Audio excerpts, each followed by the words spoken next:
up, good people? Welcome back to another video.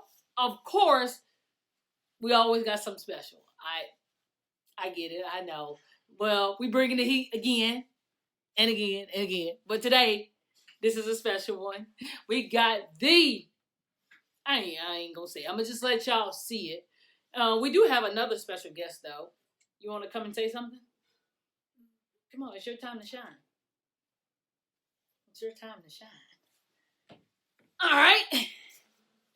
This is my godson. Can you wave? Tell him your name. I'm Landon. He's Landon. Landon is here visiting us from Hattiesburg, Mississippi. How old are you, Landon? Tell him how old you are. I'm 1. No, you're not. How old are you? 4. You're 4. Landon, thanks for hopping on the channel. Can you tell him bye-bye? Tell him. Bye-bye. Say peace out. Peace out. All right, don't forget to like, comment, subscribe. Hit us up on IG if you have any questions. Hit us up. We're free. We got time. We got all the time in the world. Due to COVID-19, we got all the time in the world. Hope you enjoyed the video. We'll see you next time. Peace. Tori, for short.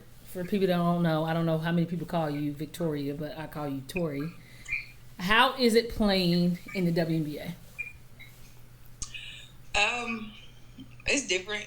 I would say it's better than college, but like on the college aspect, we have more fans in college. But like for the WNBA, I feel like it's more of a go with the flow kind of game. Like in college, you like listen to the coach. But in the WNBA, you just play your game. I mean, it comes as you go. Would you say it's more competitive? College games can get real competitive, but like with us on the court, it's grown women out there. So yeah, I feel like it's more competitive. So what's the biggest difference, speaking of college, what's the biggest difference from college to league? Just the transition, actually, because in college, we was on a set schedule. And the WNBA is on you to do what you got to do. Like, that was kind of hard for me because I was like, I need to be doing something when I really didn't have anything to do. So just managing my time the best that I could. Right. So let's talk about playing overseas. Can you explain to us how that experience was? Be honest, don't hold anything back from when you first started to now and how you got to get used to it. Oh, yeah. My first year was tragic. I got over there, probably slept for 2 weeks straight. Then was in the dark. I was like, I just want to go home. But as I, started to go out more, it became easier. I got to know my teammates better, and where I went was Israel. It was like Americanized, so everything was just cool until at the end when I tore my ACL. Yeah, talk about that process and how you handled that while tearing your ACL overseas and how all that worked. So I tore my ACL over there, and I could have stayed there and have surgery. Like, it would have been for free, but I wanted to come home. Like, I do not want to be in a foreign country, and I do not want any foreign doctors working on me. So I just came home, and basically, like, the WNBA couldn't pay for it because I tore my ACL on another team. So I end up playing for my own surgery, and when it came for me to be in the league, I was like kind of on IR, injury reserve, so I was kind of suspended. I didn't play, and then that whole process was nerve-wracking for me because it's my first major injury in my career, and it just made me take a seat back and just figure out what was going on in life. Yeah. So with all that being said, talking about college, going from college to pros to overseas, let's talk about the process of getting an agent and how that works. And because, we talking to recruits all the time, and, obviously they want to go, some aspire to go overseas, some aspire to play in the WNBA, some want to do both. How does that work? Like, how do you go by finding an agent, getting a good agent, having one to trust? Like, how does that work? I mean, it's tricky because, like, I want to say this, I want to speak for all agents, but some can tell you what you want to hear rather than what you need to hear. And through my experience, I kind of was in that position because my first year I had agents, not knocking them or anything. They were great people, kind of told me what I wanted to hear. So I was like, oh, I'm signing with them, big money. And then, like, in reality, the overseas process, the WNBA and overseas, you have to have an agent that knows what they are doing for overseas, because if not, you won't make any money. Right. So that whole ordeal was kind of a mess, and I end up changing agents, and the agents I have now are perfect. Right. Like you just gotta don't fall into just make sure you just like eat at them, make sure they know what they talking about. If Right. not, some can screw you. Right, right. So let's go back now. Let's go back to who is Tori. Like, where did it all start from you? Like, let's talk about where you're from, the small town you are from. People might not know that little tidbit. I know it. I'm good with it. I'm familiar with it. But a lot of people don't know. Let's talk about that. Well, I'm from a small town in Mississippi, Carthage. I'm very country, as people know. I went to this school called Scott Central. Well, the name is Scott Central. They're 2A. We had one stoplight, and the left was my school. So it's not really big, but like me as a person, I feel like I'm just a Mississippi girl. Like you can't beat that. Like I'm very humble, nice, very good to get along with, and I just come from a nice background. How important is family to you? As far as I know, because you've been away from family, like from college, you've been away for 4 years, and then now you're playing professional. You're not really at home. Obviously, now you are due to COVID, which is a blessing because you get to spend more time. Let's talk about being like the hometown hero and the support that you get from Carthage, Mississippi.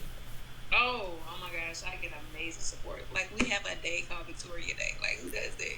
I have the keys. Okay, let's pause right there. So, because let's say who does that? Like, I'm from a small town, right? So, I got a Pauline Love Day. Just throw that out there. I just want you to know that you ain't the only one with the little day or whatever. I'm just letting you know there is a Pauline Love Day out there. It's really the weekend. So I have. Oh, okay. I feel you. So obviously that town supports you a lot. High expectations. Let's talk about because I can relate to this. The pressure that you get because you're from a small town, so you are the hometown hero, so you want to be successful for them, for your family, and then you getting injured and not sure what you wanted to do, and of course you don't want to let your family down or your hometown down. Explain how the feelings that goes through your mind when you think about stuff like that. Oh my gosh, it's an emotional roller coaster. Like I still go through it to this day. Like I love basketball and I want to do it for my family, but what if my passion changed? Like Right. will I be letting them down? And it's just up and down because like you try to be happy for yourself, Right. but then again you try to make your family happy and your town happy. So you just gotta choose you Right. or them. Right. So do you feel like at some point you're really like making them happy and not thinking about self first?